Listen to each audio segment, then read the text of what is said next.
சமீபத்தில ஒரு ட்வீட் ஒண்ணு பார்த்தேன். முன்னாள் பத்திரிகையாளர் இன்னாள் அண்டா அவர்களுடைய ஒரு ட்வீட் பார்த்தேன். அவருடைய சேனல்ல ஒரு பேட்டி எடுத்திருக்காரு. திருமாவளவன் அவர்கள் எடுத்திருக்காரு. அதுல என்ன சொல்றாருன்னா, திருமாவளவன் கமலஹாசன் அவர்கள் வந்து பிஜேபி பி டீமா செயல்படுறாரு அப்படின்ட்டு 2021ல பேசியிருக்காரு. அந்த வீடியோ வந்து பார்த்தேன். இப்படி கமலஹாசன் அவர்கள பிஜேபி பி டீம் சொல்லிட்டு அவரையே மேடையில ஏத்தி, அவரையே வந்து தன்னுடைய வண்டியில ஏத்தி விசிக திருமாவளவன் அவர்கள் ஓட்டு கேட்கும் சம்பவம்லாம் பார்க்கும்போது ஒரு நகைப்பா இருக்கு. இவங்களுக்கு கூட இருந்தா பிஜேபி கிடையாது, தள்ளி இருந்தா அவங்க பிஜேபி பி டீம் ஆயிடுறாங்க அப்படிங்கிறத பார்க்க முடியுது. அதே போல திமுகவோட ட்விட்டர் அக்கௌண்ட்ல வந்து ஒரு ட்வீட் ஒன்று போட்டிருந்தாங்க. நட்பின் இலக்கணம் அப்படின்ட்டு கமல் அவர்களையும் ரஜினிகாந்த் அவர்களும் இந்த சந்திப்பு நடந்ததில்ல, இப்போ 25ஆம் தேதி வந்து அவர் எம்பி ஆக போறாரு, ராஜ்யசபா எம்பி ஆக போறாருல, அதற்கு ரஜினிகாந்த் அவர்களை சந்திச்சிருக்காரு கமலஹாசன் அவர்கள். அந்த போட்டோவை எடுத்து நட்பின் இலக்கணம் அப்படின்ட்டு திமுக ட்வீட் பண்ணுது.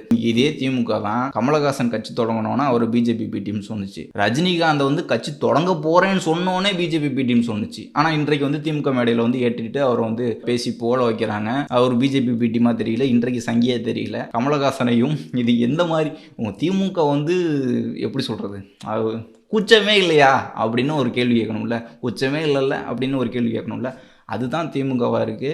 பிஜேபி பி டீம் அப்படின்ட்டு கமலஹாசனை சொல்லிட்டு அவர் கூட கூட்டணி, பிஜேபி பி டீம், பிஜேபி சங்கியா வராரு ரஜினிகாந்த்னு சொல்லிட்டு அவர் எல்லா மேடையிலையும் ஏத்துறது. இது உங்களுடைய சந்தர்ப்பவாத அரசியல் அப்படின்ட்டு புரிஞ்சுக்கணும், மக்கள் புரிஞ்சுக்கணும், இங்க இருக்கக்கூடிய மக்கள் புரிஞ்சுக்கணும், இஸ்லாமிய கிறிஸ்தவர்களோ அல்லது பிஜேபி கடுமையாக எதிர்க்கக்கூடியவர்களோ புரிஞ்சுக்கணும். இவங்க பேருக்கு மட்டும்தான் எல்லா கட்சியிலுமே விமர்சிக்கிறாங்க.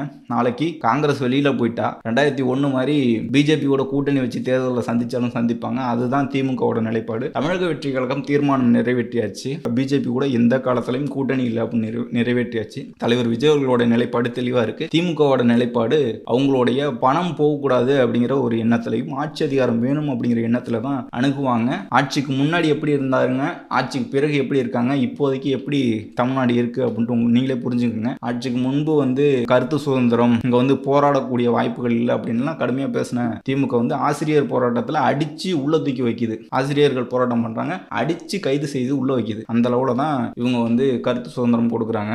உண்மைக்காக போராடக்கூடிய மக்களை வந்து ஒடுக்கக்கூடிய வேலையை வந்து திமுக தொடர்ந்து செஞ்சுக்கிட்டு இருக்கு. அது தொடர்ந்து செய்யும். அதுதான் உங்களோட நிலைப்பாடாக இருக்கு அப்படின்ட்டு நீங்க புரிஞ்சுக்கங்கன்னு சொல்றேன்.